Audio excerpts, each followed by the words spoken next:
Estamos entusiasmados em anunciar o lançamento do livro, Além do Sofrimento, a disputa pela integridade no livro de Jó, publicado pela editora Contextualizar em 2024. Este livro, escrito pelo reverendo Davidson Bignon, pastor congregacional, mestre em ciências da religião e professor de hebraico bíblico e exegese do Antigo Testamento, possui 420 páginas repletas de comentários profundos sobre o livro de Jó. O autor explora temas cruciais como o sofrimento dos justos, o problema do mal e a teodiceia judaico-cristã. Com análises impressionantes e únicas, o livro promete transformar sua perspectiva sobre sofrimento e fé, oferecendo respostas para as questões mais difíceis da vida. Não perca a oportunidade de mergulhar em um estudo profundo e enriquecedor. Adquira já a obra, Além do Sofrimento, a disputa pela integridade no livro de Jó e descubra um novo entendimento sobre a integridade e a fé. Disponível agora. É um grande prazer para mim estar novamente aqui com os irmãos, dessa vez participando de um culto de louvor ao Senhor, também pelo Dia da Bíblia, né? O fato de hoje ser o Dia da Bíblia. E no meu chamado, desde que eu fui chamado aos 15 anos de idade, eu fui chamado para isso, para trabalhar conhecimento bíblico.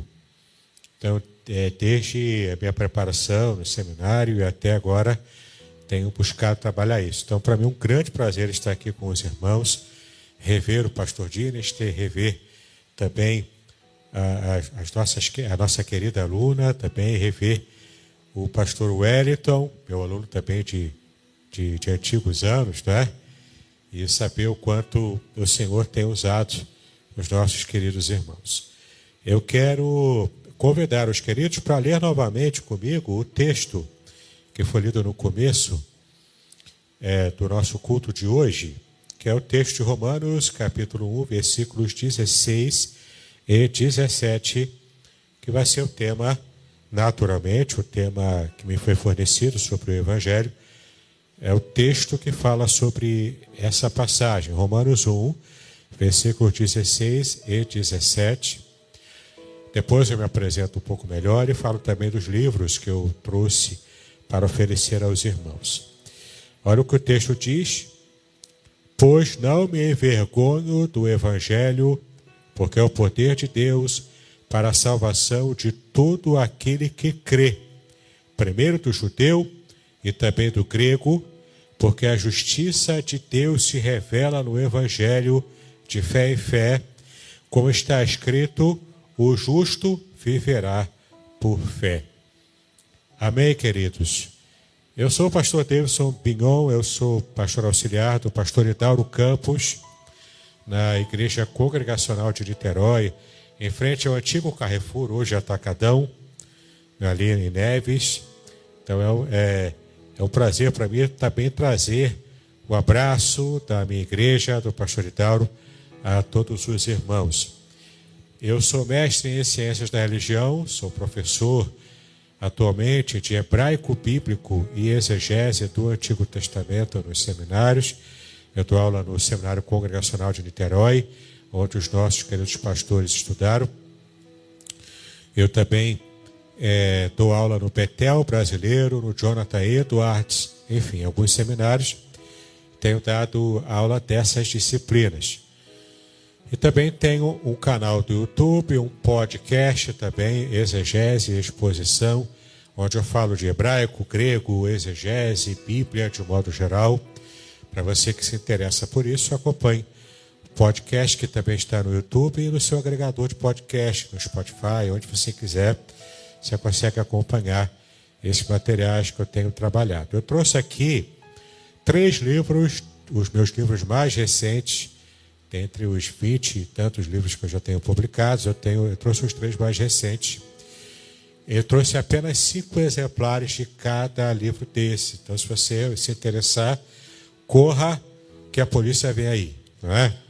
Então, você tem 5 exemplares de cada livro. O primeiro livro foi o primeiro livro, que é mais fininho, que é o comentário que eu fiz do Salmo 23, totalmente comentado à luz da Bíblia hebraica. Então você vai conhecer ali os segredos do Salmo 23, como você nunca conheceu antes. Então, se você gosta do Salmo 23, você se esforçou para memorizá-lo, para falar, né, em público, para falar para algumas pessoas e levar para a sua própria vida, você de fato vai conhecer a mensagem do Salmo 23. Então procura ali, nós temos alguns exemplares ali.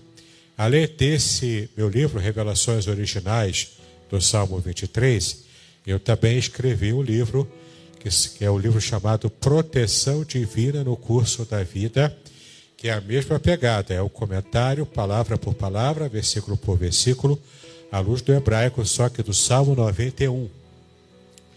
Então você, né, que gosta de usar o Salmo 91 como patuá evangélico, deixar aberto lá na sua casa, né? Antigamente se fazia isso. Se a sua Bíblia estiver com o Salmo 91 amarelado, eu vou ficar preocupado com a sua fé, né?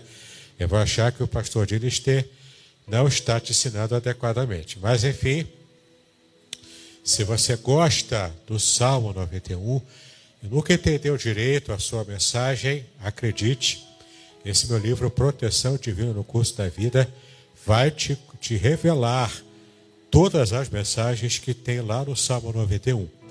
Mais do que apenas gostar e usar, fazer a leitura do Salmo 91 na sua vida espiritual, na sua vida particular, você precisa compreender a riquíssima mensagem que existe no Salmo 91, tá? Então está à sua disposição ali também. E o último livro, o livro que eu lancei este ano, lancei em agosto desse ano, portanto ele está fresco ainda, é o livro Além do Sofrimento, a disputa pela integridade no livro de Jó. É o meu comentário sobre Jó. Esse não deu para fazer capítulo por capítulo, versículo por versículo, palavra por palavra, porque o livro de Jó tem 42 capítulos. E é muito abrangente, seria um trabalho de uma vida, fazer um trabalho exaustivo assim. Mas ali eu trabalho o livro de Jó, de um modo geral, e os temas principais. Os temas como a teodiceia, o sofrimento do justo, a questão do bem e do mal, o trilema de Epicuro, o trilema é muito simples de você entender. Se Deus é totalmente bom e Deus é totalmente poderoso, por que o mal existe no mundo? Não é? Se o mal existe, isso ninguém pode negar, o mal existe. Então, se Deus é todo poderoso, então Ele não ama todo mundo. E se Deus ama e não pode resolver o mal, então Ele não é todo poderoso. Esse é o trilema de Epicuro. Eu comento sobre esse trilema. Falo sobre as questões normais da justiça, da retribuição, tudo isso são os temas de Jó. E um dos temas principais, que às vezes passa despercebido por nós, é o tema do porquê que Jó enfrentou tudo aquilo. Por que Jó passou por todo aquele caminho de sofrimento. A palavra-chave que aparece ali é a palavra que diz respeito à integridade, a palavra tam em hebraico, integridade. E a integridade de Jó foi o tema da disputa entre entre Satanás e Deus. E Jó foi o objeto da disputa, especialmente a integridade dele. Então tudo isso eu trabalho no meu livro, Além do Sofrimento. Você vai gostar desse livro, tem causado bastante burburinho. Já tem inclusive entrevistas sobre ele em rádio. Lá no meu podcast tem bastante material sobre ele também. Você vai gostar. Então esses 3 livros são os meus 3 últimos livros, que eu trouxe aqui 5 exemplares de cada, para você poder levar para casa e enriquecer ainda mais o seu conhecimento, aproveitando que hoje é o dia da Bíblia, não é? E a gente precisa dar valor à palavra de Deus. Muito bem. Peixe vendido. Voltando aqui para o nosso tema, o sermão, o que é o Evangelho? É o tema que nós recebemos para trabalhar hoje. E nós lemos já o texto de Romanos 1, 16 e 17, que fala de modo muito claro, de muito objetivo, o que é o Evangelho. O Evangelho é o poder de Deus. E é o poder de Deus para fazer algumas coisas. Por isso que Paulo se envergonhava desse Evangelho. Ele é o poder de Deus para trazer o quê? Salvação de todo aquele que crê. Em segundo lugar, é tanto o judeu quanto o grego. Em segundo lugar, porque a justiça de Deus se revela no Evangelho de fé em fé, como está escrito, o justo viverá pela fé. Então a salvação é a primeira operação do poder de Deus, que é o Evangelho. E a segunda operação é fazer-nos avançar, amadurecer na fé, de modo progressivo, de fé em fé. Isso também veremos daqui a pouco aqui no desenrolar da nossa mensagem. Como o Evangelho é um tema central da fé cristã, muitas vezes a gente fala Evangelho daqui, Evangelho de lá, o Evangelho de Mateus, Marcos, Lucas, João, e a gente fala do Evangelho. Mas como o pastor Dinicer também disse no começo, nem sempre a gente entende o significado do Evangelho. Se você estudou na sua classe infantil, se você se converteu nessa faixa etária e teve a oportunidade de ter toda a sua vida dedicada ao Senhor, você já ouviu na sua classe básica da fé de que o Evangelho significa o quê? O que significa o Evangelho? Boas novas, boas notícias. Evangelho de fato significa isso. Mas agora você vai entender que o Evangelho é mais antigo do que você imagina. O Evangelho é tão antigo quanto a humanidade. Lá em Gênesis, no chamado proto-evangelho, quando, após o pecado, Deus distribui os juízos para Adão, Eva e a serpente. E naquela situação do proto-evangelho, o Senhor disse, tanto para a serpente quanto para a mulher, ele disse que a descendência da mulher teria o seu calcanhar mordido pela descendência da serpente. E enquanto que o descendente da mulher pisaria na cabeça do descendente da serpente. Você conhece essa passagem, Gênesis capítulo 3. E você sabe que ali é o mini-evangelho pregado ainda no Éden. Naquele contexto do pós-pecado, já prestes a haver a expulsão. Então você começa a perceber o quanto a mensagem do Evangelho ela é mais antiga do que a gente imaginava. Ela é tão antiga quanto a própria humanidade. E o próprio sentido também de Evangelho, além do próprio Evangelho em Gênesis, ele também aparece em outras passagens da Bíblia. E agora você vai entender algumas nuances do sentido de Evangelho, como você nunca havia percebido antes. Então aproveita hoje também, que é dia da Bíblia, vá anotando aí o que vou falar agora para você.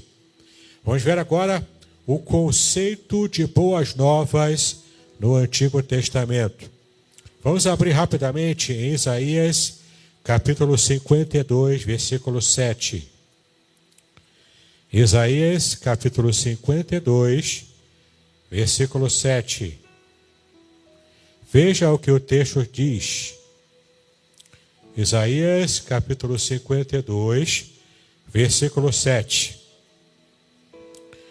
O texto diz: que formosos são sobre os montes os pés do que anuncia boas novas, que proclama a paz, que traz boas notícias de felicidade, que anuncia a salvação e que diz a Sião: o seu Deus reina.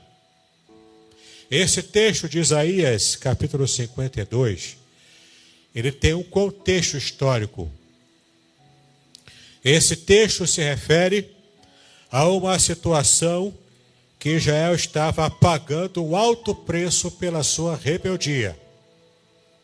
Israel chamado por Deus, Israel comissionado por Deus para ser a luz de Deus para as outras nações da terra, para serem esse irmão mais velho dos outros povos, que tem o direito de primogenitura, mas assim como recebe o direito da primogenitura no relacionamento com Deus, também é o irmão mais velho que tem responsabilidades de ser modelo dos fiéis para as outras nações. E nas constantes falhas de Israel, você percebe agora o quanto de verdade o texto diz que, apesar disso, Israel considera os pés daqueles que anunciam boas notícias como pés formosos, pés bonitos, não pelo próprio pé. Pode ser um pé, talvez, cheio de calos, um pé com as unhas grandes e sujas de tanto andar na terra escaldante do deserto. Pode ser o pé de alguém que não usou perfume e que estava lá com uma caatinga, com o futum de quem está andando debaixo do sol.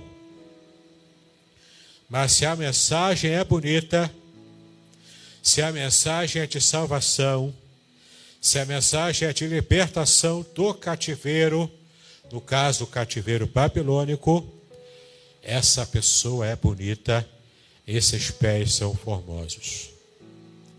Pela mensagem, não pelo mensageiro. A mensagem é que faz toda a diferença. Por isso que o texto diz, de modo poético, mostrando que os pés daquele que anuncia as boas novas são formosos. São pés que proclamam a paz, que trazem boas notícias de felicidade. E que notícias seriam essas? As notícias de que Deus reina, inclusive sobre Babilônia, inclusive sobre os povos pagãos da terra. E se Deus está no controle de todas as nações, e você é o filho amado, chamado, escolhido por Deus, então você tem certeza de que Deus um dia vai dizer basta ao seu sofrimento. Amém? Você precisa crer nisso. E quando você crê nessa palavra, você percebe o quanto essas boas notícias trazidas pelo mensageiro, elas renovam a sua fé, elas aumentam a sua confiança em Deus e trazem restauração para a sua vida também. O termo hebraico que aparece aqui no texto de Isaías 54, o termo hebraico para boas notícias, boas novas, é basar. Basar em hebraico.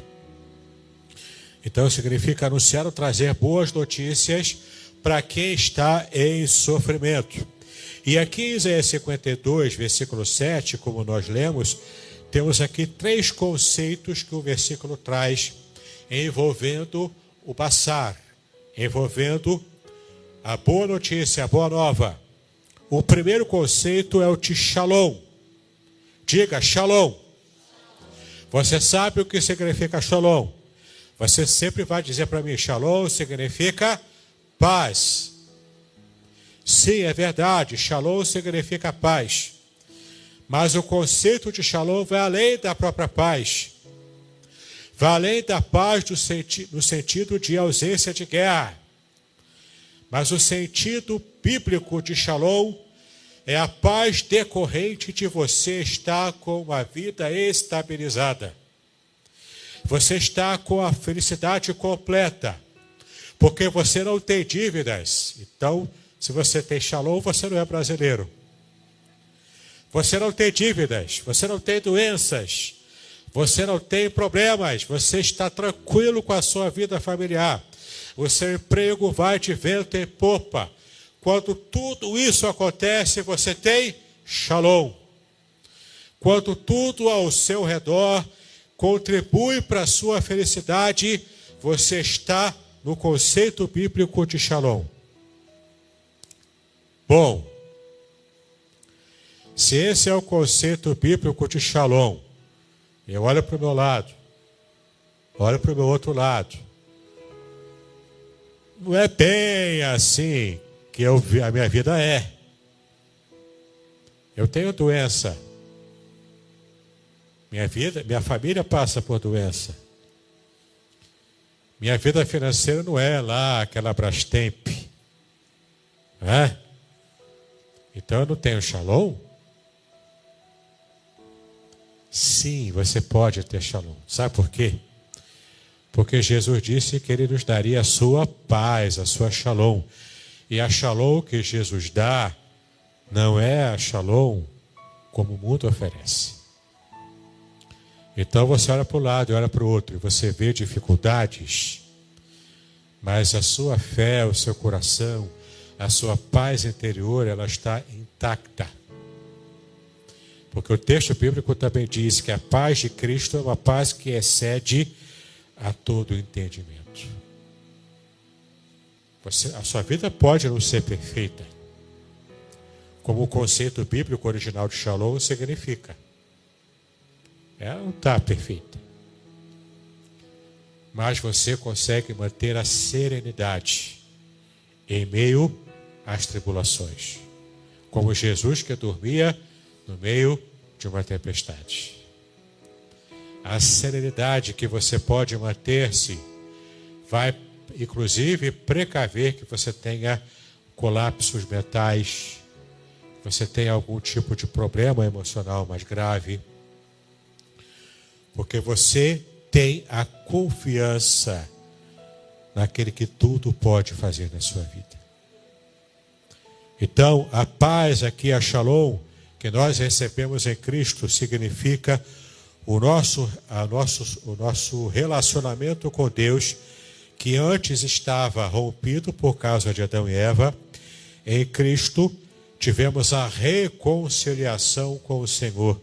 Então recebemos a restauração da ordem divina na nossa vida pessoal. E no caso de Israel, a ordem divina que seria restabelecida para a nação. Deus livraria o povo de Israel do cativeiro, como de fato isso já aconteceu. E Deus pinçaria Israel e colocaria na terra que Ele prometeu que colocaria. E isso já aconteceu em 1948. Tudo isso é Deus prometendo, é Deus cumprindo, é Deus abençoando com a shalom, o povo que Ele havia escolhido. Além de shalom, também Israel receberia a salvação. E a palavra em hebraico para a salvação é Yeshua. Repita aí, Yeshua, que é o nome de Jesus em hebraico. Você sabia disso?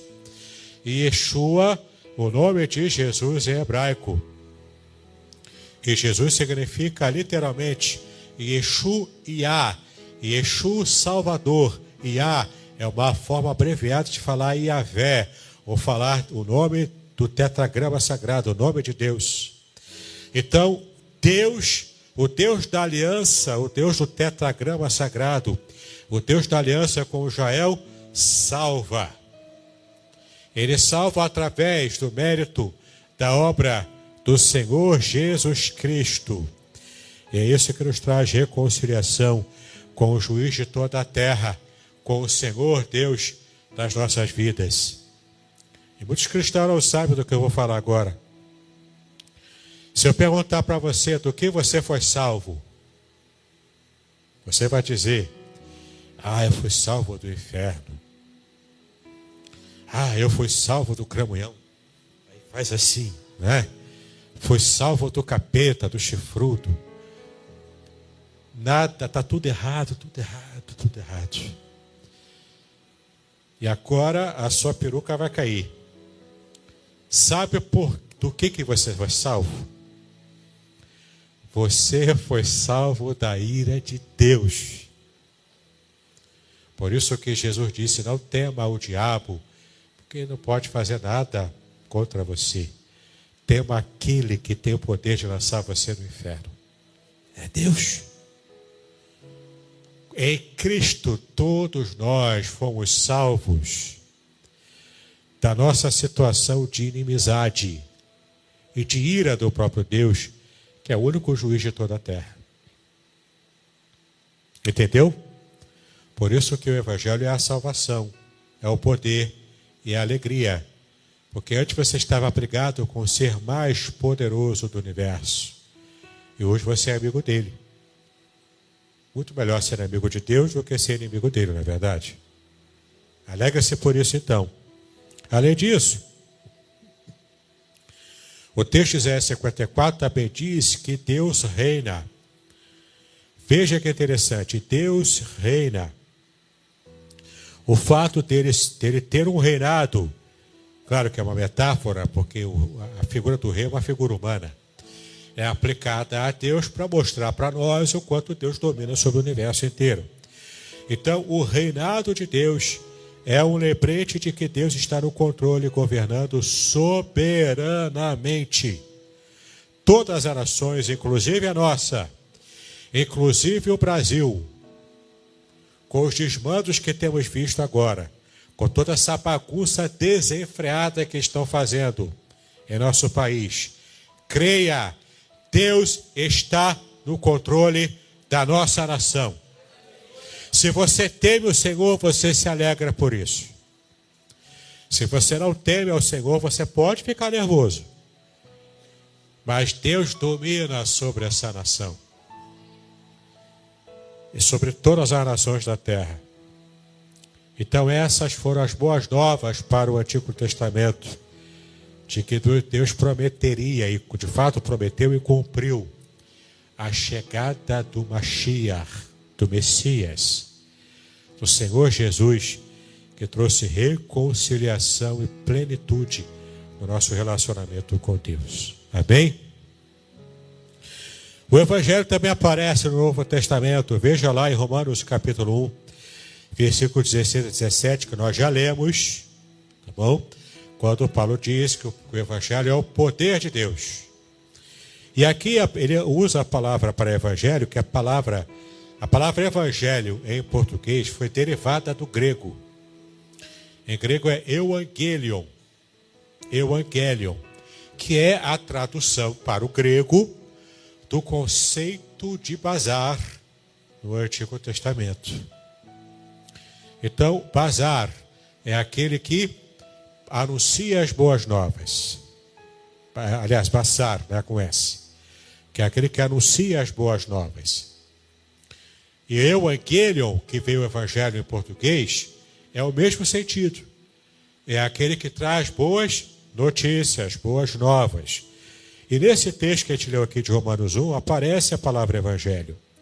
E essa palavra Evangelho, esse termo Evangelion, ele era usado para quando um rei saía em batalhas. Porque sim, no mundo antigo os reis saíam em batalha junto com os exércitos. Ele tinha o seu general, mas ele também ia junto para guerrear.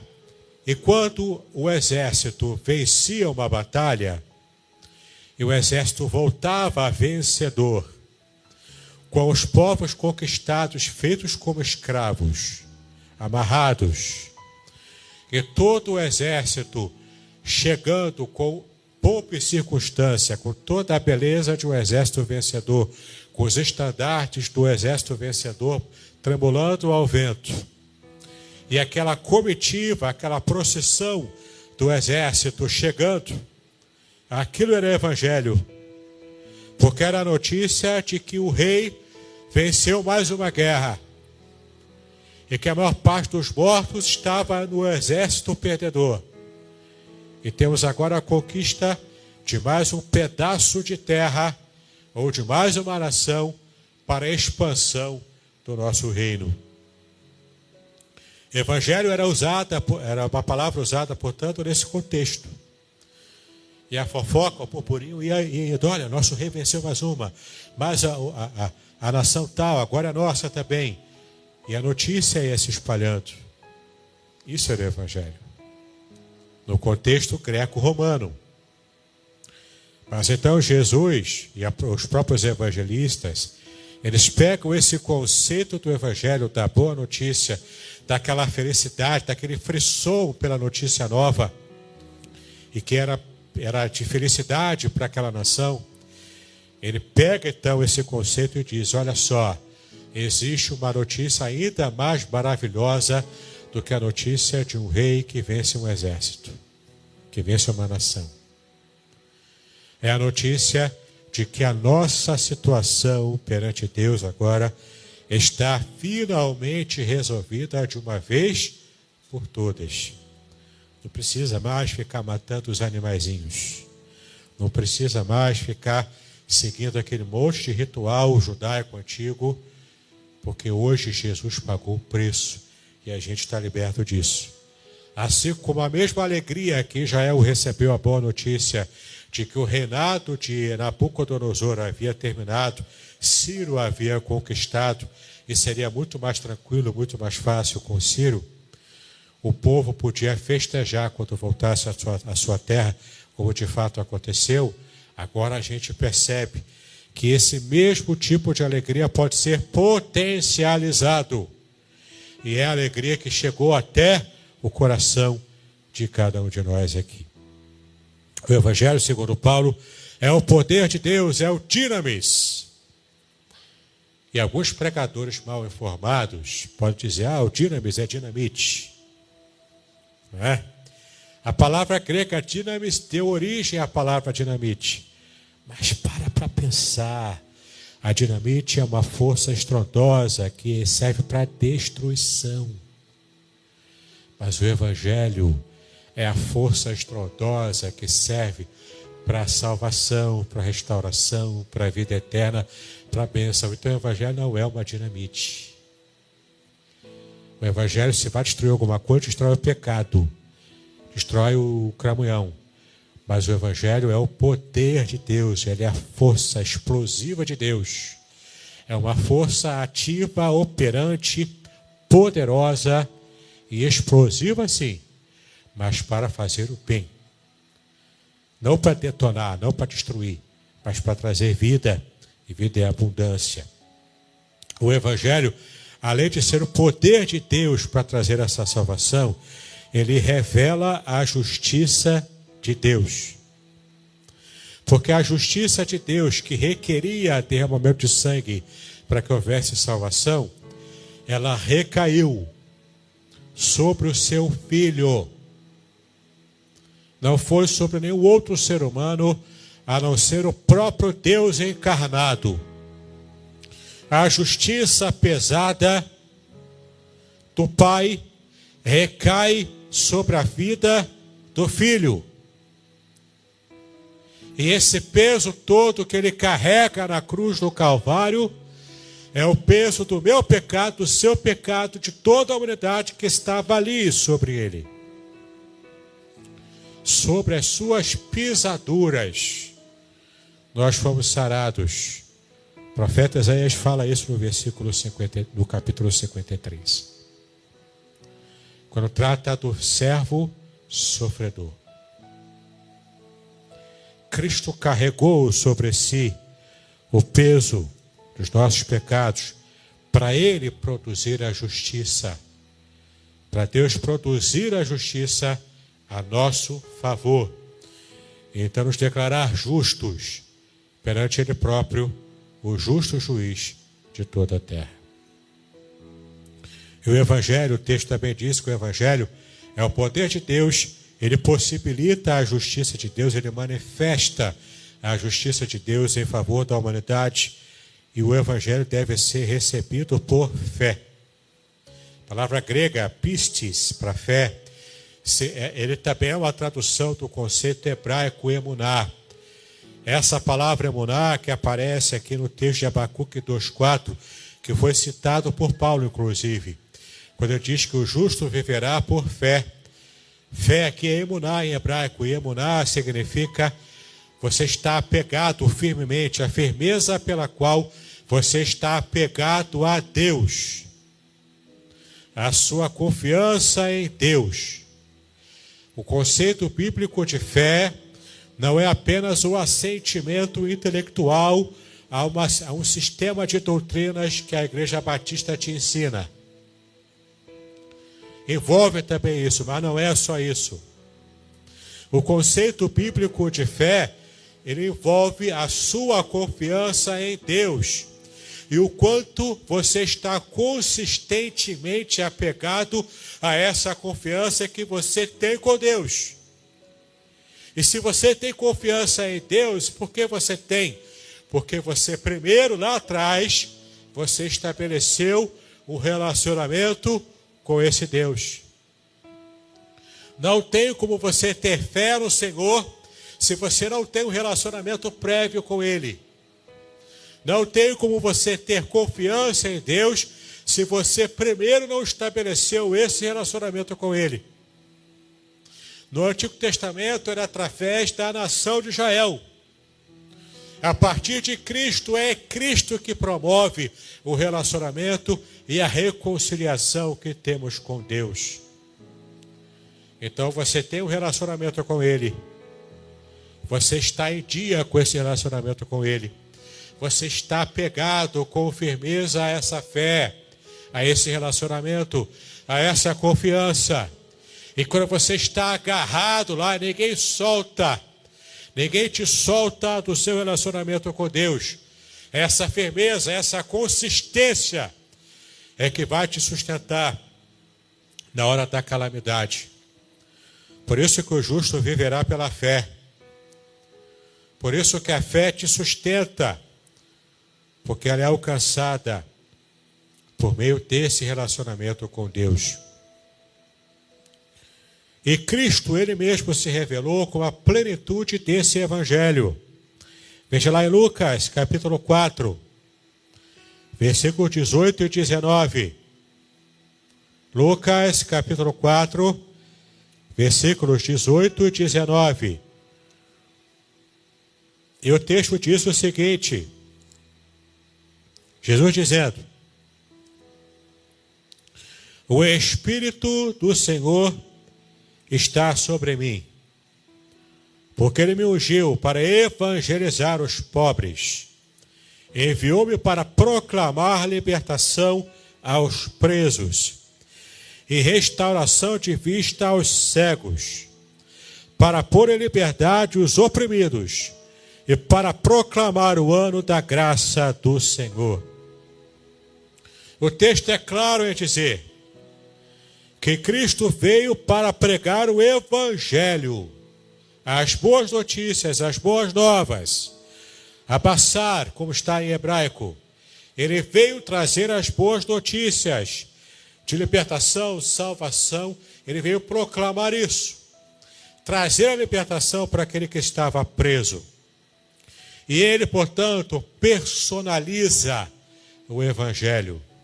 Cristo em pessoa é o evangelho andando em nossa terra, respirando o nosso ar, suando gotas de suor das toxinas do seu corpo físico, liberando o mau cheiro dessa situação de sudorese, comendo, bebendo, fazendo o que fazemos, sobrevivendo aqui como nós sobrevivemos.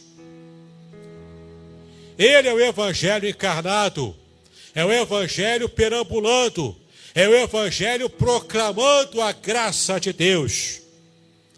Ele é a plenitude do evangelho revelada à humanidade inteira. Ele foi, portanto, enviado para fazer isso. O Pai o enviou para fazer isso. O enviou para trazer a libertação daquele que está cativo, daquele que está preso às condições do Império Romano. Eram condições difíceis, angustiantes, estafantes. Aquele que estava preso a essa condição, Jesus veio trazer libertação da alma. Daquele que está angustiado, daquele que está preso, daquele que está acorrentado. E a proclamar o ano da graça do Senhor. Ele inaugura, portanto, Jesus inaugura um período de graça, oferecendo essa reconciliação e vida abundante em Deus. Então o Evangelho encontra o seu clímax na cruz e na ressurreição de Cristo, como está lá em 1 Coríntios, capítulo 15, de 1 a 4. E você pode ler em casa, 1 Coríntios, capítulo 15, de 1 a 4, fala que o clímax da mensagem do Evangelho é a morte na cruz e a ressurreição do próprio Senhor Jesus. E para fechar essa palavra, eu quero ler com você o texto de Marcos, capítulo 1, versículo 15. Marcos, capítulo 1, versículo 15. Você vai descobrir agora a única resposta cabível para a mensagem de uma felicidade tão grande quanto essa mensagem do Evangelho. Marcos 1, 15. E o texto diz: o tempo está cumprido, o reino de Deus está próximo, arrependam-se e creiam no Evangelho. A única resposta cabível ao ser humano que recebe a palavra de reconciliação com Deus, a palavra do Evangelho, que é o poder de Deus para a salvação, a única resposta cabível é o arrependimento em primeiro lugar. O arrependimento dos seus próprios pecados. Portanto, o ser humano reconhece os seus pecados. Reconhece o quanto ele é devedor de Deus. E o quanto ele precisa desesperadamente do trabalho de Cristo na cruz em seu favor, em seu lugar. Então ele reconhece os seus pecados. Ele se arrepende de todos eles. Com o coração sincero, com o coração pulsante de esperança pela libertação que ele receberá. Ele então exerce a sua fé.